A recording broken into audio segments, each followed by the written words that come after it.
feeling.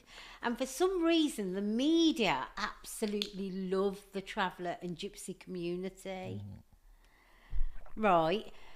So, it just, and then because I started to do live streams on TikTok, it Because just, even before TikTok, you were a Facebook star, weren't you? yeah, Because Facebook was trending before yeah, TikTok. yeah. But you've got that ability to reinvent yourself every time there's a new platform, and you're able to crack the platform because not everyone can crack it. Yeah, that's right. That is absolutely right. And I think there's people that were absolutely shocked because they were like, how is it that Farida, like I came on, it was my clients that were like, Farida, please open a TikTok account, open a TikTok account. Because it's quite hard when you're trying to, run Instagram, Facebook, and all the different platforms, and you've got clients to work on, and and my clients were like, TikTok is the place to be. TikTok is the place to be.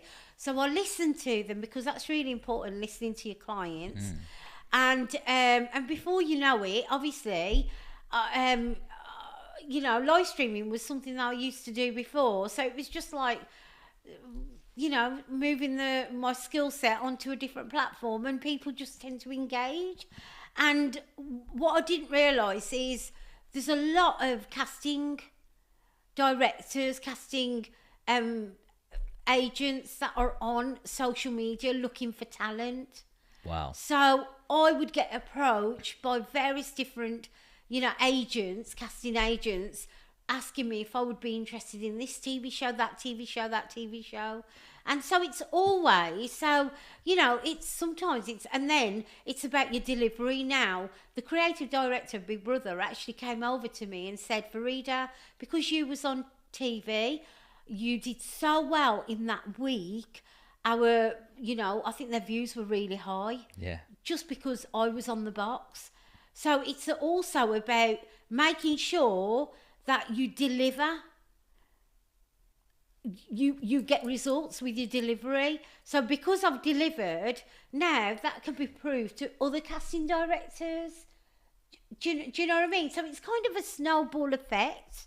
How for example, when I was the first evictee, I was like, I'm going to make sure I turn those boos, if there's any, into frigging loves. Yeah. And I made sure that I was conscious that it's the first time in 5 years that Big Brother's come out. I'm the first evictee to leave. It's a legendary moment. I want to shine on that dance floor, and I made sure I showed up. I don't know whether you watched me on that evictee, but it's awesome. I look at it even now and think, wow, what a beautiful moment. My sister was like, I got all confused. I thought you'd won. I'm like, I was like, You celebrated it. I am celebrating. I'm always a winner, me. I'm always a winner. Come on. Whether you come first, second, 30,000 applicants.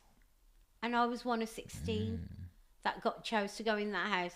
I think that's called winning.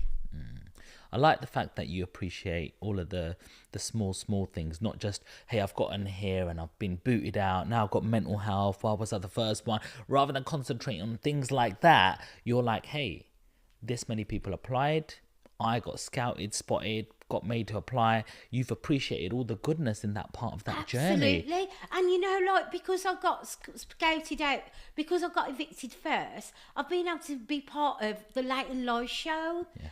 So much more than somebody. I had that dance floor. It was like a dance floor because I was jumping up and down like a.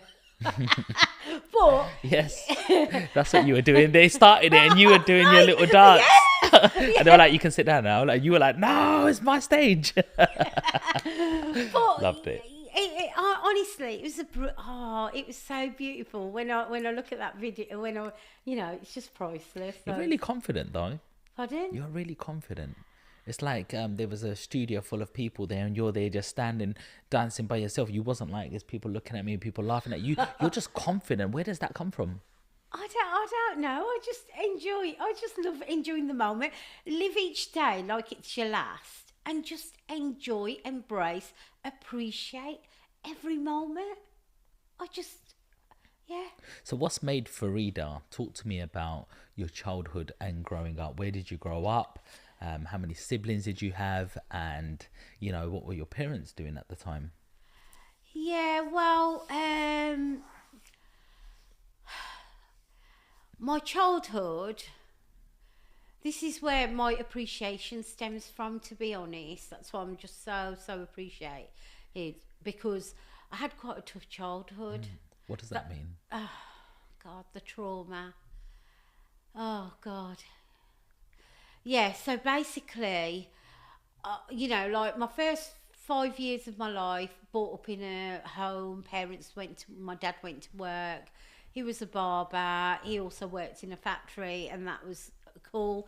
I grew up as a daddy's girl, and and I loved life. You know, I was a real daddy's girl. And then my parents decided to invest in a meat shop, which had a grocery, and I used to help my mum and dad. You know, from a very young age, I'd created a little tuck shop within the shop, which was lovely.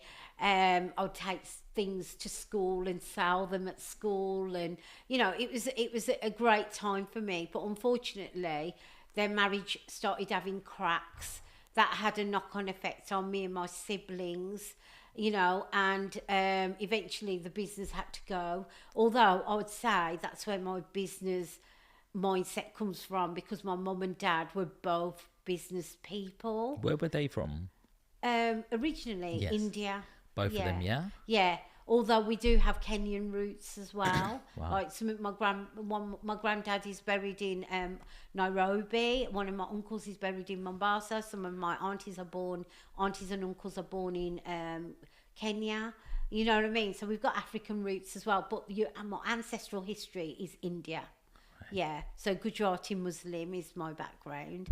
Yeah, so unfortunately, once we had this shop, their marriage started to have, you know, problems, and eventually they did actually get divorced. The shop went, and we found ourselves homeless.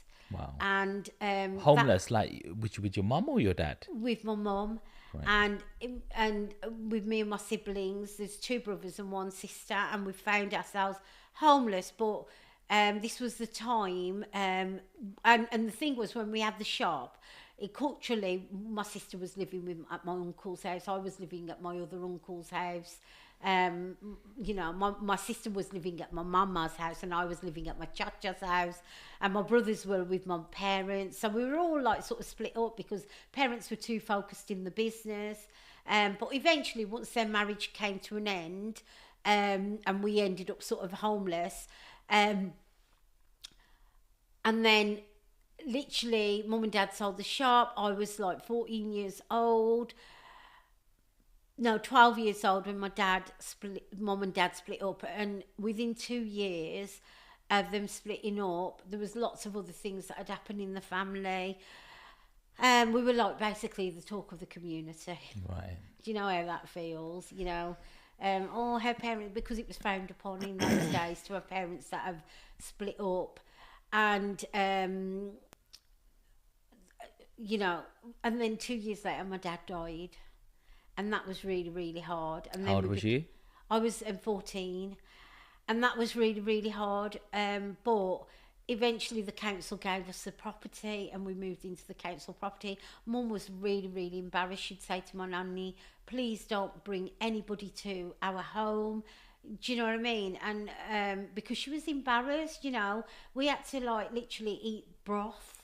We had to like get the sticks and heat the hot water up, you know, to coal in the fires. And it was a really, really difficult time. We'd put plastic on the windows to get the heat, you know, to stop the heat, the draft coming in. And when I just think about our childhood, so from a very, very young age, me and my siblings were all about sticking together. We helped each other get through some education. I mean, initially I left school with 0 qualifications because I was too traumatised by by the dynamics in the family.